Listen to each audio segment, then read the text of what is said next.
എൻ്റെ പിള്ളേരും പ്രിയപ്പെട്ട ഭർത്താവും ജോലിക്കും സ്കൂളിലുമായിട്ടൊക്കെ ഇറങ്ങിപ്പോയ ശേഷം കാണുന്ന എൻ്റെ അടുക്കളയുടെ ഒരു കോലമാണ് കേട്ടോ ഇത്. എത്രയൊക്കെ പ്രീ പ്ലാൻ ചെയ്തെന്ന് പറഞ്ഞാലും അടുക്കളയുടെ കോലം ഇതിനൊരു മാറ്റം വരത്തില്ല. രാവിലത്തെ കുക്കിങ്ങും ചായടിയിലും ഒക്കെ കഴിയുന്നുണ്ടെങ്കിൽ ഈ കോലത്തിലെത്തും.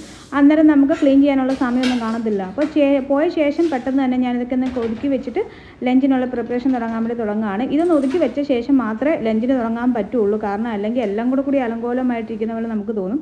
അവർ പോയപ്പം തന്നെ അവരുടെ കൂടി ഇരുന്ന് എൻ്റെ ചായ കുടിയൊക്കെ കഴിഞ്ഞിട്ടുണ്ടായിരുന്നു. അപ്പോൾ ആ സമയം എന്തായാലും ലാഭമായി കിട്ടി. അല്ലെങ്കിൽ ഒരു 10, 15 അല്ലെങ്കിൽ 20 മിനിറ്റോളം ഞാൻ ചായയും വെച്ചുകൊണ്ട് അവിടെ കുത്തിയിരിക്കും കേട്ടോ. എന്നിട്ട് ആലോചിക്കും ഇന്നലെ എന്തൊക്കെയാണ് സംഭവിച്ചത്, ഇനി നാളെ എന്തൊക്കെയാണ് സംഭവിക്കാൻ പോകുന്നത്, ഇന്നലെ എന്തൊക്കെയാണ് കയ്യിൽ നിന്ന് മിസ്റ്റേക്ക് പറ്റി, എന്തൊക്കെ അത് തിരുത്താമായിരുന്നു എന്നൊക്കെ കുറേ കാര്യങ്ങൾ ഇങ്ങനെ ആലോചിക്കും കേട്ടോ. നമുക്ക് തിരുത്താൻ പറ്റുന്ന കാര്യങ്ങളും അല്ലെങ്കിൽ നമ്മുടെ കയ്യിൽ നിന്ന് അറിയാതെ വന്നു പോയ തെറ്റുകളും ഒക്കെ അനലൈസ് ചെയ്യുന്നൊരു സമയമാണ് എൻ്റെ ചായ കുടി സമയം എന്ന് പറയുന്നത്. അപ്പോഴാണ് ചിലപ്പോൾ ഡയറിയൊക്കെ എഴുതാൻ തോന്നി എടുക്കുന്നത് കേട്ടോ.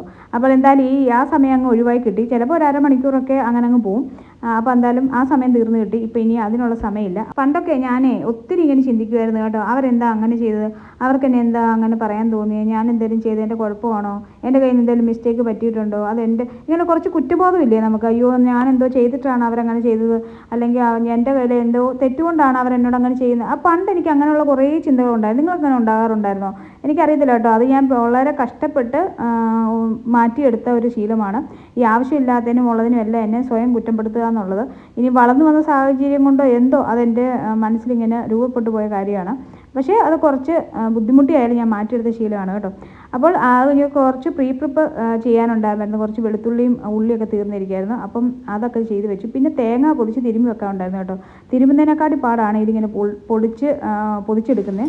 അപ്പോൾ എന്തായാലും ഒരൊറ്റ വെട്ടിന് തന്നെ അത് രണ്ടായി കിട്ടി. അതിനൊരു എളുപ്പമാർഗ്ഗമുണ്ട് കേട്ടോ. ആ 3 കണ്ണില്ലേ, അതിൽ ഇങ്ങനെ ഒന്ന് കൊത്തി നോക്കുമ്പം ഇച്ചിരി സോഫ്റ്റായിട്ട് നിൽക്കുന്ന കണ്ണില്ലേ, ആ കണ്ണിന് നേരെ വരുന്ന ലൈനിൽ ഒരൊറ്റ വെട്ട് കൊടുത്താൽ ആ തേങ്ങ രണ്ടായിട്ട് മുറിയും കേട്ടോ.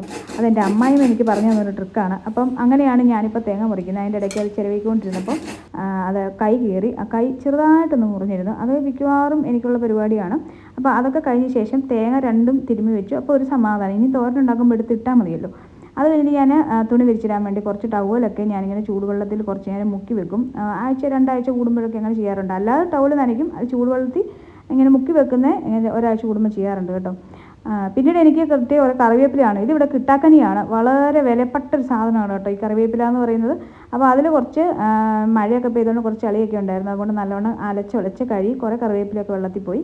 പിന്നെ ഞാൻ മീൻകറിയും വെച്ചിരുന്നു. ഇതിനിടയ്ക്ക് തൂത്തുവാരലും ഒക്കെ കഴിഞ്ഞു കേട്ടോ. അപ്പോൾ ഇന്ന് ഉച്ച വരെയുള്ള ജോലിയൊക്കെ തീർന്നിട്ടുണ്ട്. അപ്പോൾ അത്രേ ഉള്ളൂ ഇന്നത്തെ വീഡിയോ. Bye bye.